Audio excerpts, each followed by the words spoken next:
સ્વાધ્યાયનો દાખલા number 11 friends, સ્વાધ્યાયનો દાખલા number 11 હવે આપણે લોકો કરવાના છીએ અને સ્વાધ્યાયના દાખલા નંબર 11 ની અંદર કંઈક બે ચાર નવી વસ્તુઓ છે. કઈ નવી વસ્તુઓ છે એક વખત લર્ન કરી લઈએ. સૌથી પહેલા તો અહીંયા ચાલુ ખાતા આપ્યા છે. સૌથી પહેલા અહીંયા આપ્યા છે ચાલુ ખાતા. બીજી વસ્તુ એ છે કે ઓલરેડી અહીંયા વેપાર ખાતું બનેલું છે. ઓલરેડી અહીંયા વેપાર ખાતું બનેલું જ આપ્યું છે. હવે આપણે લોકોએ સ્વાધ્યાયનો દાખલા નંબર 8 કર્યો તો કે જેમાં ઓલરેડી વેપાર ખાતું બનેલું આપ્યું હતું, તો આપણે લોકો બનાવતા હતા નફા નુકસાન ખાતું. બરોબર છે, ડાયરેક્ટલી નફા નુકસાન બનાવ્યું હતું. પણ હું જયારે અહીંયા જોવા જતો હતો ને ત્યારે અહીંયા પહેલો હવાલો એવો આવ્યો કે 4000 ની મૂળ કિંમતનો માલ અને માલને લગતું ખાતું એટલે કયું છે? વેપાર ખાતું.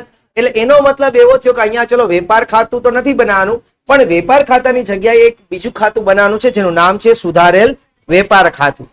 બરોબર છે, એટલે આપણે લોકો આ સબની અંદર પહેલા જ બનાવશું સુધારેલ વેપાર ખાતું.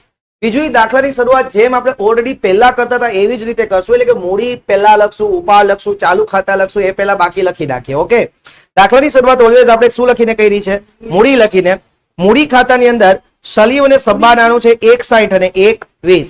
મૂડી ખાતા બનાવ્યા નથી, યાદ કરો મેં તમને લખાયું છે કે જયારે આપણે મૂડી અને ચાલુ ખાતા બંને હોય ત્યારે આપણે લોકોએ શું કરવાનું છે ફ્રેન્ડ્સ? તો કે મૂડી જે છે ઈ ડાયરેક્ટ પાકા શ્રેયમાં મૂડી દેવા બાજુ લખી નાખવાની અને ચાલુ ખાતાની જે બાકીઓ હોય એ ચાલુ ખાતે લખી નાખવાની. તો મૂડી લખી નાખીએ પાકા સરવૈયામાં, મૂડી દેવા બાજુ. ચાલો આવી જાઓ પાકા શ્રેયમાં મૂડી દેવા બાજુ. અહીંયા લખશું મૂડી, નીચે લખશું સલીમ અને સબ્બાના. સલીમના કેટલા હતા? 1,60,000 અને સબાના બેન ના 1,20,000. ચલો, મૂડી છે સલીમની 1,60,000 અને સબાના દીદીની 1,20,000. આટલું ક્લિયર થઈ ગયું બધાને ફ્રેન્ડ્સ? કન્ફર્મ? ઓકે, હવે આપણે લોકો શું લખશું? ચાલુ ખાતા લખશું. જેનું જમા છે એનું જમા ને ઉધાર છે એનું ઉધાર. તો ચાલુ ખાતામાં જુઓ સબ્બાનાનું ઉધાર છે 10,000 અને સલીમનું જમા છે 40,000. વર્ષ પતે છે 31/3/17. તો ચાલુ ક્યારે થયું હોય? 1/4/16. ઓકે, તો સબ્બાનાનું ઉધાર છે 10,000. તો પેલા આપણે વયા જઈએ ચાલુ ખાતે, ભાગીદારોના ચાલુ ખાતે, ઉધાર બાજુ. તારીખ લખશું 1/4/2016. બાકી આગળ લાવ્યા. સબાનામાં કેટલા લખશું ગાઈસ? 10,000. ચાલુ ખાતે ઉધાર બાજુ. બરોબર, પછી જમા બાજુ લખશું પાછા 1/4/2016. જમા હોય એને જમા કરશું ને ઉધાર હોય એને ઉધાર કરશું. બાકી આગળ લાવ્યા. જો સલીમના જમા છે કેટલા રૂપિયા? 40. એટલે સલીમમાં લખશું 40,000. જેના જમા છે એના જમા અને જેના ઉધાર છે એના ઉધાર. બરોબર છે, તો સબાનાના ઉધાર હતા અને સલીમના જમા હતા, તો રૂપિયા લખી નાખ્યા. ક્લિયર? હવે જોઈ લઈએ ઉપાડ આપ્યું છે કે નથી આપ્યું. કે ઉપાડ છે નથી. ચાલો, તો હવે આપણે લોકો ડાયરેક્ટલી દાખલાની શરૂઆત ક્યાંથી કરી દેશું? હવાલાથી. પહેલો હવાલો કરતા પહેલા હું બીજો હવાલો કરાવીશ. શું કામ એને? એટલે રીઝન સમજાઈ જશે. પહેલો એટલે કે આપણે બીજો હવાલો પહેલા કરશું.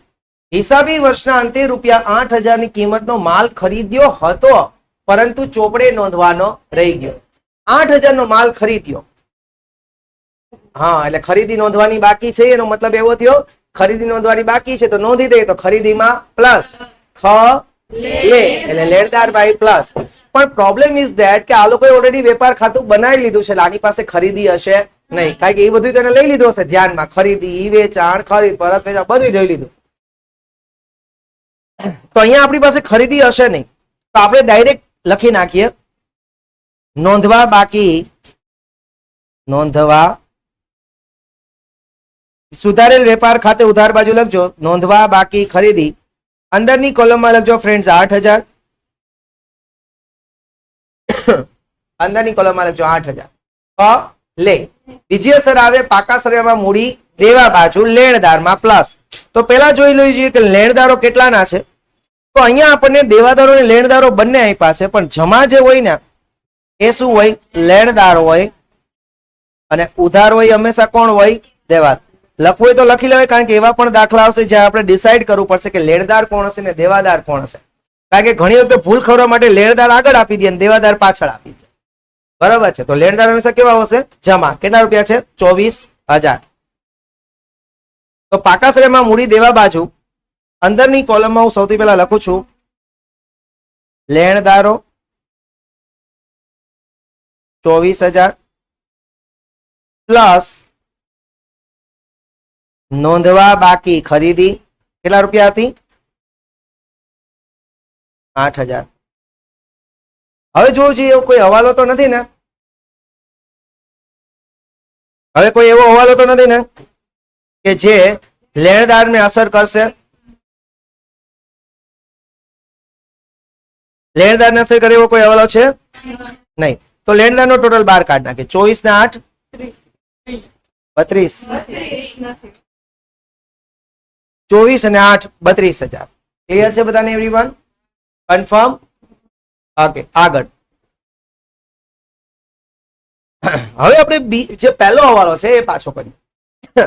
પેલા બીજો હવાલો સમજાઈ ગયો. હિસાબી વર્ષના માટે 8,000 ની કિંમતનો માલ ખરીદ્યો હતો, પરંતુ ચોપડે નોંધવાનો રહી ગયો છે. ખલ એ ખરીદીમાં પ્લસ, લેણદારમાં પ્લસ, પણ અહીં ખરીદી છે નહીં એટલે આપણે લોકો વેપાર ખાતે ઉધાર બાજુ એમ નામ લખી નાખીએ નોંધવા બાકી ઉધાર ખરીદી અને લેણદારમાં એને પ્લસ કરી દઈએ. હવે પેલો હવાલો, સલીમને 4,000 ની મૂળ કિંમતનો માલ અંગત વપરાશ માટે લઈ ગયો, પરંતુ તેનું નામું ચોપડે લખાયું નથી.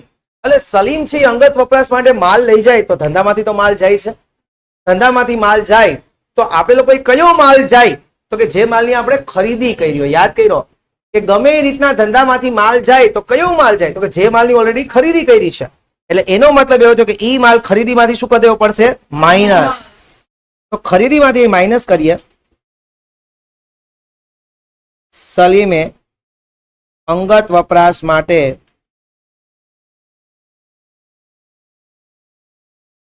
લીધેલ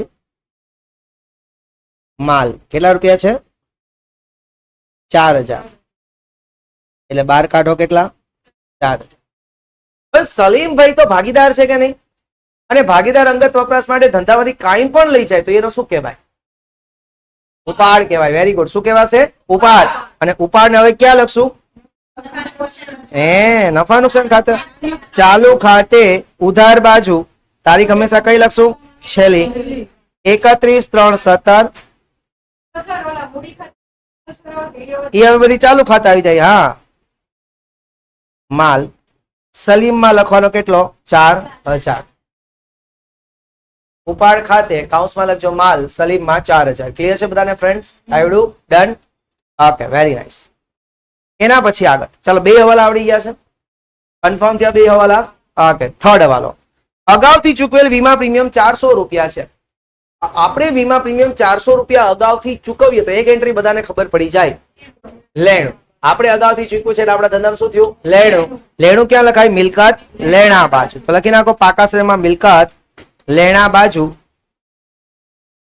અગાઉથી ચૂકવેલ વીમા પ્રીમિયમ.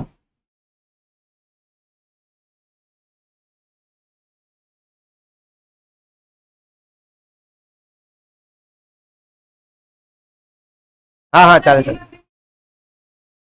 સમજાવશો. હજી આ પહેલી એન્ટ્રી થઈ અગાઉથી ચૂકવે. એટલે અગાઉથી ચૂકવે એનો મતલબ શું થયો? કે આ વર્ષનો ખર્ચો નથી, એ આવતા વર્ષનો ખર્ચો તો તમે અત્યારે ચૂકવી દીધો છે. અત્યારે ચૂકવી દીધો છે એનો મતલબ કે તમે જે ચૂક્યો હશે ટોટલ વીમા પ્રીમિયમ જો જે કેટલું છે? 2,000. આ 2,000 ટોટલ તમે ચૂક્યું છે એમાંથી 400 તો કેનું હતું? આવતા વર્ષનું હતું. તો એનો મતલબ એ કે આ વર્ષનો ખર્ચો કેટલો? 1,600 રૂપિયા. તો વીમા પ્રીમિયમ મારા ધંધાનો ખર્ચ, અને ખર્ચને હું ક્યાં લખું? નફા નુકસાન ખાતે ઉધાર બાજુ. એક લીટી છોડીને હંમેશા લખાય વીમા પ્રીમિયમ અંદરની કોલમમાં 2,000 માઇનસ અગાઉથી ચૂકવેલ કેટલા? 400. એટલે 12 કેટલા આવ્યા? ક્લિયર બધાને એવરીવન? સમજાણું કે નહીં? કન્ફર્મ? ઓકે, ચાલો એ પણ ક્લિયર. દેવાદારોમાંથી ₹800 નું લેણું વસૂલ થઈ શકે તેમ નથી અને દેવાદારો પર 5% ખાલખાદ અનામત રાખો. દેવાદારોમાંથી 800 નું લેણું વસૂલ નથી થતું વસૂલ નથી થતું લેણું, એનો મતલબ એમ થયો કે એ આપણી ઘાલખાત છે. શું છે આપણી ઘાલખાત? અને 5% શું રાખવાનું છે? ઘાલખાત અનામત. ચલો દેવાદારો આપણે ઉધાર બાજુ જોયા હતા, કેટલા હતા? 36,800. ચલો દેવાદારો એટલે આપણું લેણું થયું, અને સૌથી પહેલા ક્યાં લખશું? મિલકત લેણા બાજુ લખો, અંદરની કોલમમાં દેવાદારો 36,800. સૌથી પહેલા માઇનસ શું કરવાનું? સૌથી પહેલા ઘાલખાત હવાલાની કેટલા રૂપિયા હતી? 800. એટલે હવે કેટલા બચ્યા? 36 માઇનસ ઘાલખાત અનામત, ઈ પણ ક્યાંની? હવાલાની. કેટલા ટકા કીધી હતી? 5%. તો 36,000 ના 5% કરો તો કેટલા થાય? 1800. એટલે બાર કેટલા આવ્યા? 34,000 ને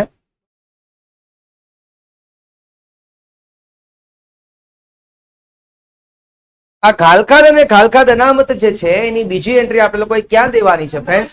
નફા નુકસાન ખાતે ઉધાર બાજુ એક ફોર્મેટ બનાવવાનું છે, યાદ આવે તો હકા હકા. તો ચાલો નફા નુકસાન ખાતે ઉધાર બાજુ ફોર્મેટ બનાવો હકા હકાનું. એમાં સૌથી પહેલા ઘાલખાત હવાલા પ્લસ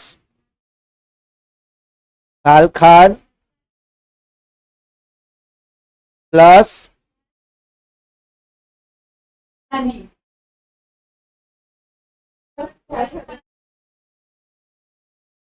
માઇનસ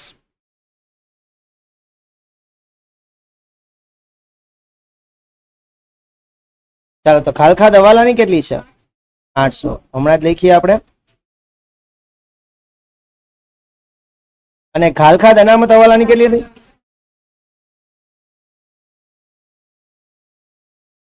1800. ક્લિયર? 800 ને 1800. ક્લિયર થઈ ગયું બધાને એવરીવન? ઈઝી? એ આવડી ગયું? કન્ફર્મ? પાંચમો હવાલો છે એને 3 સ્ટાર આપી દો ટેક્સ્ટ બુક ની અંદર. અને જો તમે લોકોએ હાઇલાઇટર લીધું હોય, જનરલી વાર્ષિક હિસાબમાં હાઇલાઇટર લઈ લેવું, કારણ કે આવી કોઈ એન્ટ્રી હોય ને તો એને આપણે હાઇલાઇટ કરી શકીએ. એમ કે છે કે દેવાદાર વટાવ અનામતની હવે જરૂર નથી. એટલે આ કોઈ હવાલો નથી, આ ખાલી માહિતી છે. શું છે? માહિતી. હવાલાની બે અસર હોય પણ માહિતીની એક જ અસર થાય. દેવાદાર વટાવ અનામતની જરૂર નથી. તો જુઓ તમને છેલ્લે વટાવ અનામત આપ્યો, દેખાય છે? એ દેવાદાર જ છે. એ કયો છે? દેવાદાર. દેવાદાર વટાવ અનામત તમને કેટલો આપ્યો છે? 760 રૂપિયા. દેવાદાર ઉપર વટાવ અનામત રાખો તો તમને ખર્ચ થયો હતો, એટલે તમે ઉધાર કર્યું હોય. હવે એ વટાવ અનામતની જરૂર નથી, તો હવે એને તમે નફા નુકસાન પાછું શું કરી દેવું પડશે? જમા કરી દેવું પડશે. સમજાય છે? એટલે એમ જ કહું છું, અનામત બધું પહેલેથી કેવું હોય? જમા આપણે વાત થઈ ગઈ હતી ચેપ્ટર 4માં, સામાન્ય અનામત, પછી કારીગર અકસ્માત વળતર અનામત, આ બધી અનામતો હતી કે જે જમા હતી. એવી જ રીતના આ અનામત પણ કેવી છે? જમા છે. હવે આ અનામત જે છે એને હવે આપણે લોકો શું કરવાનું? ભવિષ્યમાં કઈ ઉપયોગ નથી, કારણ કે જેના ઉપર આપણને વટાવ અનામત રાખવાનો હતો, આપણને એમ હતું કે 760 નું દેવાદાર કદાચ લોકો રૂપિયા નહીં આપે, વટાવના કાપી લેશે નાના નાના રૂપિયા, પણ દેવાદારો એટલે પૂરા રૂપિયા આપી દીધા, એને એક પણ રૂપિયો કાપ્યો નહીં. તો એ આપણી શું થઈ જશે? હવે આવક થઈ જાય છે. અને આવકને નફા નુકસાન ખાતે શું કરી દઈશું? જમા. લખો નફા નુકસાન ખાતાની જમા બાજુ એક બે લીટી છોડીને લખજો દેવાદાર વટાવ અનામત 760 રૂપિયા. સમજાણું? આની એક જ અસર થશે, 3 સ્ટાર અહીંયા પણ માલ લેવાય. એટલે જયારે એક્ઝામની તૈયારી કરીએ ને ત્યારે ખબર પડે કે દેવાદાર વટાવ અનામતની જરૂર નથી એવું કીધું હતું, તો એનો એક જ હવાલો હતો. ક્લિયર? યંત્રો પર 20% લેખે ને ફર્નિચર પર 5% લેખે ઘસારો ગણો. ચલો યંત્રો પર 20%, તો યંત્રો જો ઓફિસના આપ્યા છે કેટલા? 40,000. એના કેટલા ટકા ઘસારો ગણવાનો છે? 20%. લખો ચાલો મિલકત લેણા બાજુ, તો કોમન હવાલો થઈ ગયો ને. યંત્રો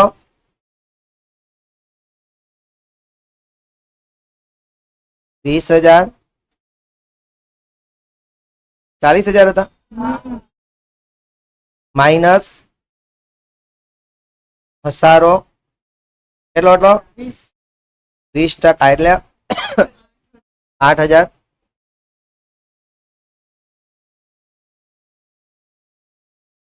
ચલો ઘસારાની બીજી અસર, નફા નુકસાન ખાતે ઉધાર બાજુ લખો. ચલો નફા નુકસાન ખાતે ઉધાર બાજુ,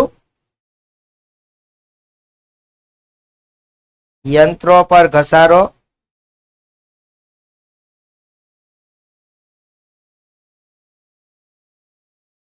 $8,000.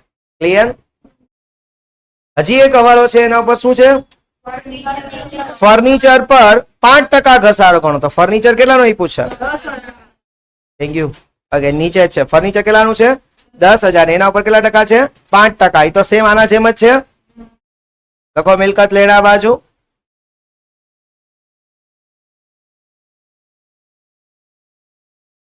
માઇનસ ઘસારો 8% એટલે 500, એટલે 12 રહ્યા 9,000 ને 500. ઘસારાની બીજી અસર ક્યાં લખશો? નફા નુકસાન ખાતે ઉધાર બાજુ, ફર્નિચર પર ઘસારો,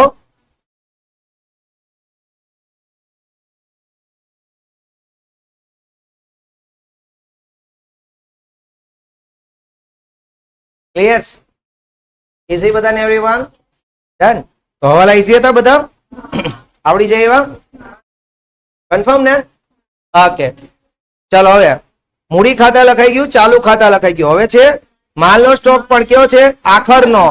યાદ કરો, આપણે વાત થઈ ગઈ છે અગાઉના બધા દાખલામાં કે આખર માલનો સ્ટોક કાચા શ્રેયમાં આપે તો એની એક જ અસર રહી, પાકા શ્રેયમાં મિલકત લેણા બાજુ. ચલો લખીએ, પાકા શ્રેયમાં મિલકત લેણા બાજુ, માલનો સ્ટોક 31/3/17 54,600. આ કયો સ્ટોક હશે? આખર માલ સ્ટોક. આખર માલ સ્ટોક. ક્લિયર? આગળ રોકડ સિલક, બેંકમાં ચાલુ ખાતું અને એસબીઆઈ ની ફિક્સ ડિપોઝિટ, આ ત્રણેય આપણા ધંધાની મિલકત કહેવાશે. હા, ઉધાર બાકી એટલે આપણી મિલકત થઈ ગઈ. બરોબર છે? તો મૂડી દેવા બાજુ. ચાલો, તો રોકડ સિલક કેટલા રૂપિયા છે?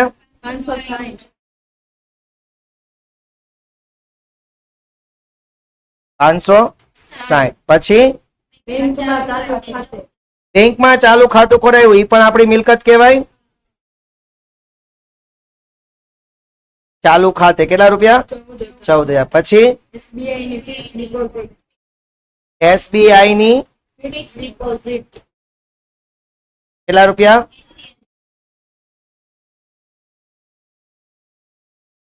ત્રણેય મિલકત થઈ ગઈ એટલે ક્યાં લખી નાખી? મિલકત લેણા બાજુ. આવડું બધાને ઈઝી?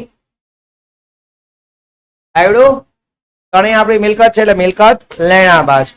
એના પછી આગળ દેવાદાર લેણદાર આવી ગયું. પછી પગાર. પગાર ધંધાનો શું કહેવાય? ખર્ચ. અને ખર્ચને ક્યાં લખશો? નફા નુકસાન ખાતે ઉધાર બાજુ. લખો પગાર કેટલા છે? 37,000. ક્લિયર છે?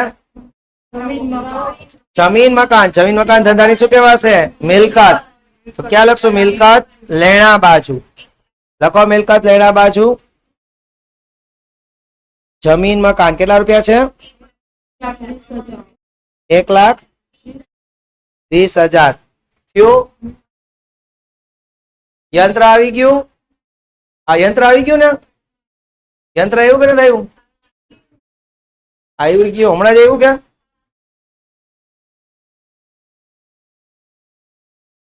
પછી હાલો હમણાં જોઈ લઈએ. ફર્નિચર આવી ગયું, યંત્રો આવી ગયું, વીમા પ્રીમિયમ આવી ગયું. એના પછી ભાડા પટ્ટે લીધેલ મશીનરી કેટલા રૂપિયા? 60,000. 1/4/16 થી 5 વર્ષ માટે, એટલે આપણા વર્ષની શરૂઆત આજે જ છે. 1/4/16 જ છે. 1/4/16 આપણે રૂપિયા આપ્યા કેટલા? 60,000. પણ કેટલા વર્ષ માટે? 5 વર્ષ માટે. યાદ આવે છે આ ટોપિક આપણે કર્યો તો? હા, 60,000 ભાગ્યા 5 પેલા કરી લેવાના. ઓકે, પેલા તો ભાડા પટ્ટે લીધેલ મશીનરી આપણી શું કહેવાશે? મિલકત. લખો મિલકત લેણા બાજુ. ભાડા પટ્ટે લીધેલ મશીનરી 60,000. માઇનસ ચાલુ વર્ષનો માંડી વાળેલ ભાડું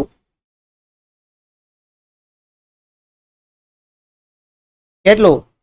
તો કે 60,000 ભાંગ્યા 5 વર્ષ એટલે કેટલા થયા? 12,000. એટલે 12 કેટલા આવશે? 48,000 ફ્રેન્ડ્સ. કેવું?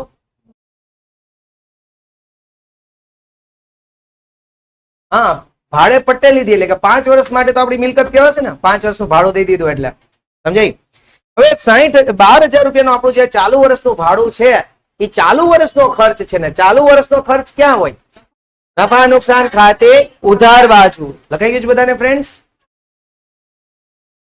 તાનિયા મૈયા નફા નુકસાન ખાતે ઉધાર બાજુ લખીએ. ચાલુ વર્ષનું માંડી વાળેલ ભાડા પટ્ટાની મશીનરી કેટલા રૂપિયા હતું ગાઈસ? 12,000. ક્લિયર? ઈઝી હતો ટોપિક? આપણે ટૂંકા કર્યા એટલે ઈઝી લાગ્યું. સ્ટેશનરી છપામણી ધંધાનો શું કહેવાશે? ખર્ચ. અને ખર્ચ કેવો હોય હંમેશા? નફા નુકસાન માટે ઉધાર બાજુ. સ્ટેશનરી છપામણી કેટલા રૂપિયા? સ્ટેશનરી છપામણી 1200 રૂપિયા. ક્લિયર? એના પછી છે ઘાલખાદ અને ઘાલખાદ અનામત. તો લખવું હોય તો લખી લેવાય. નથી આવ્યું. ઉધાર હોય ઘાલખાદ હોય, જમા હોય ઘાલખાદ અનામત હોય. અને જે ઓલું આવ્યું હતું ને એ હવાલાનું આવ્યું હતું. આ કાચા સરવૈયાનું છે. તો ઘાલખાદ કે 400 રૂપિયા, ઘાલખાદ અનામત છે 2,000. તો ઓલા હકાકાના ફોર્મેટમાં લખી નાખું. હકાકાના ફોર્મેટમાં છે ને હકાકા નફા નુકસાન ખાતે ઉધાર બાજુ. ઘાલખાદ કેટલી હતી? 400. ને ઘાલખાદ અનામત કાચા શ્રેણી કેટલી હતી? 2,000 રૂપિયા. માઇનસ કરી નાખ્યા. 500 3,000 1,000 વધશે 12. આવ્યા? અહીંયા જો ને. ચલો લેખા 800 વત્તા 400 વત્તા 1800 માઇનસ 2,000 એટલે કેટલા આવ્યા? 1,000. ક્લિયર? ચાલો એના પછી આગળ જાહેરાત ખર્ચ ને મુસાફરી ખર્ચ બંને ધંધાનો શું કહેવાશે? ખર્ચ. ખર્ચ ક્યાં લખશું? નફા નુકસાન ખાતે ઉધાર બાજુ.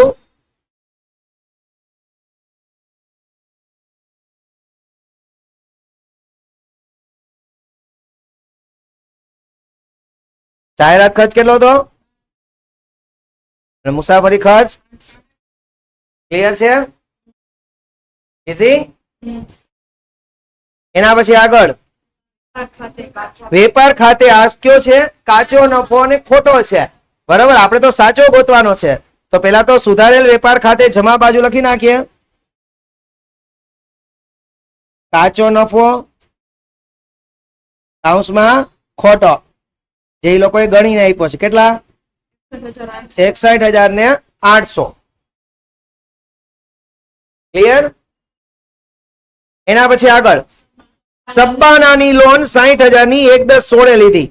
ચલો સબ્બાના પાસેથી લોન લીધી તો લોન લીધી ધંધાનું પેલા તો શું કહેવાશે? દેવું. એટલે ક્યાં લખશું? મૂડી દેવા બાજુ. ઓકે, મૂડી દેવા બાજુ લખીએ. સબ્બાનાની લોન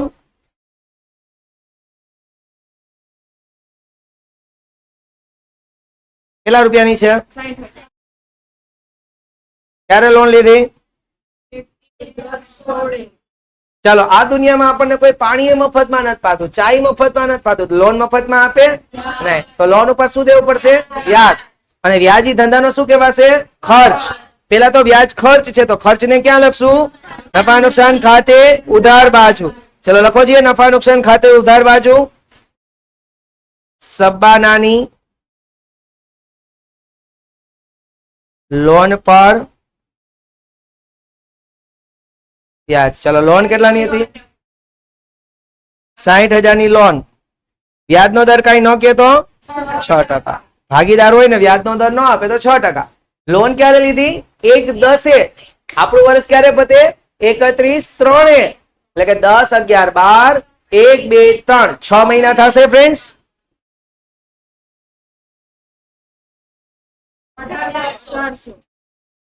1800 આવડ્યું? હવે તમે મને કહો કે આ વ્યાજ ચૂકવેલું છે કે ચૂકવવાનું બાકી છે?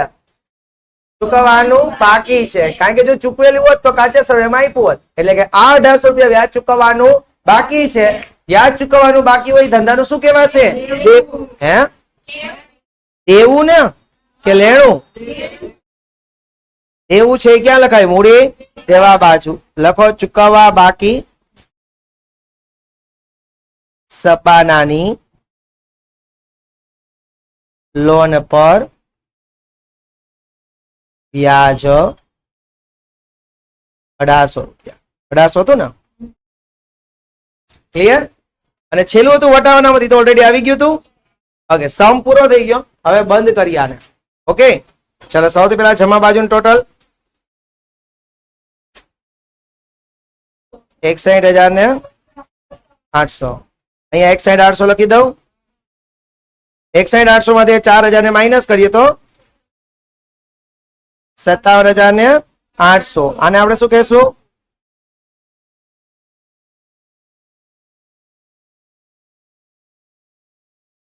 કાચો નફો.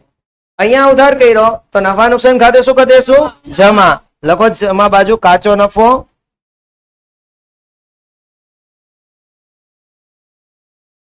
57,800. હવે જો જમાનો ટોટલ વધારે લાગે છે કે ઉધારનો? ઉધારનો આઈ થિંક વધારે મને લાગે છે, કારણ કે 37 પ્લસ 8 પ્લસ 1 પ્લસ 12 તો ઈ જ બહુ મોટું થઈ ગયું ને. એટલે આઈ થિંક ઉધારનો ટોટલ વધારે છે આ વખતે. કરો છીએ ઉધારનો ટોટલ વધારે છે.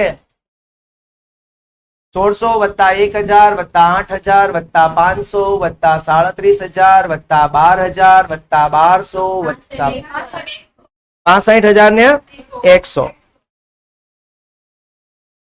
65,100 ને? 65,100 અહીંયા લખું.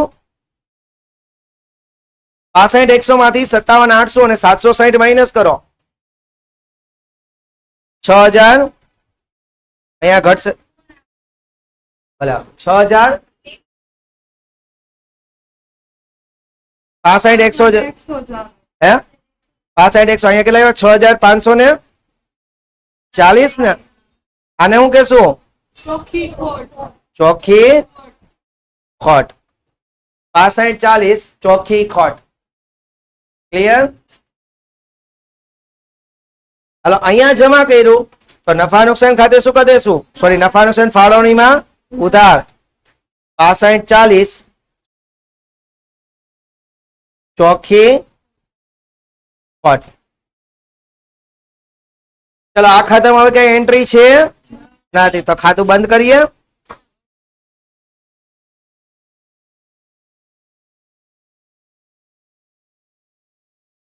અહીંયા કઈ તો 65,40 એમને મૂકી દીધા. આને આપણે શું કહેશું? અહીંયા 65,40 ઘટ્યા ને વેચણી પાત્ર ખોટ. શું કહેવાનું? વેચણી પાત્ર સલીમ નફા નુકસાન ફાળવણીનું પ્રમાણ આપ્યું છે. કયું છે? 3:2. ક્યાં આપ્યું છે? ક્યાંય નથી. ગોતવાનું નથી, કઈ કીધું નથી. એટલે કયું પ્રમાણ હોય? કઈ ન કેતો 1:1. 65,40 ભાગ્યા 2 કરો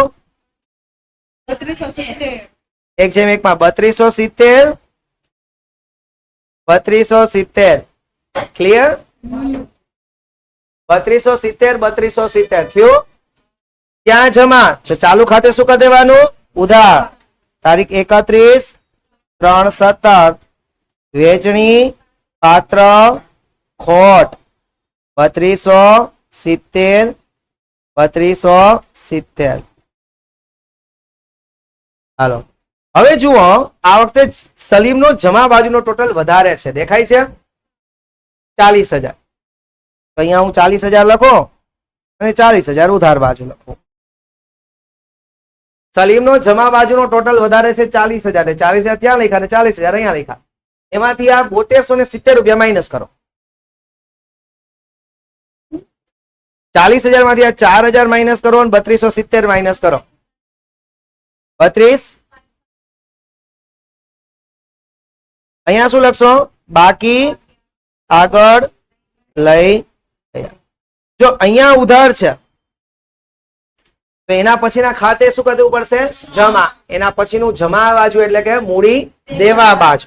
અથવા યાદ ન રહ્યો તો આ રીતના કે બાકી આગળ લઈ ગયા, જે સાઈડ આવ્યું ને એ જ સાઈડ મૂકી દઈએ. બરોબર છે? તો લખશું મૂડી દેવા બાજુ ચાલુ ખાતું સલીમ. આકાશ્રેમાં મૂડી દેવા બાજુ લખો ચાલુ ખાતું સલીમ 32,730 રૂપિયા. મૂડી દેવા બાજુ ચાલુ ખાતું સલીમ 32,730 રૂપિયા. ક્લિયર થયું ફ્રેન્ડ્સ? ઓકે. એના પછી હવે જો આમાં આપણે સબ્બાનાનું વધારે છે, દેખાય? ઉધાર બાજુનું વધારે છે આ વખતે 13,270. અહીં લખશું ઉધાર બાજુનો સરવાળો વધારો 13,270. 13,270. અહીંયા ઘટ્યા કેટલા? 13,270.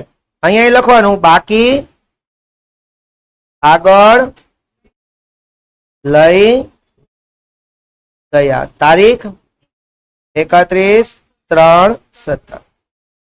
ચાલો હવે એનું છે તો એની ઈ જ સાઈડ ઉતાર દેવાનું એના પછીના ખાતામાં, અને એના પછીના ખાતામાં એની સાઈડ ઉતારો.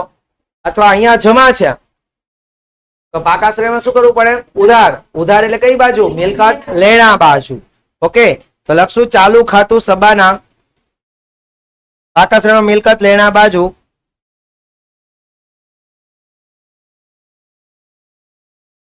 13,200. ક્લિયર છે? કન્ફર્મ? ઓકે. ચાલો હવે બંનેનો ટોટલ કરો છીએ.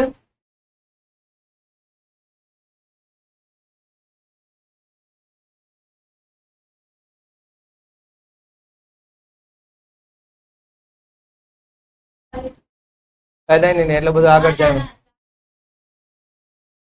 4,54,000.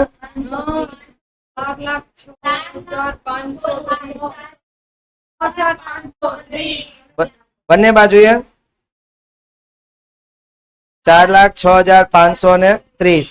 તો મિલકત લેણાનો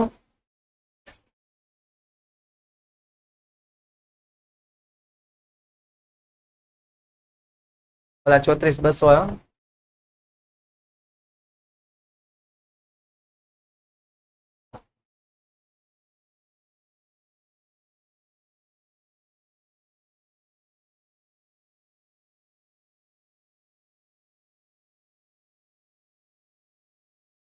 Thank you. 4,06,530. Is it okay, my dear friends? Easy sum? Done? Avdo? Now enough for today? Not enough for this sum. Haji next sum ગણશું. Okay? Draw કરવાનું ચાલુ કરો.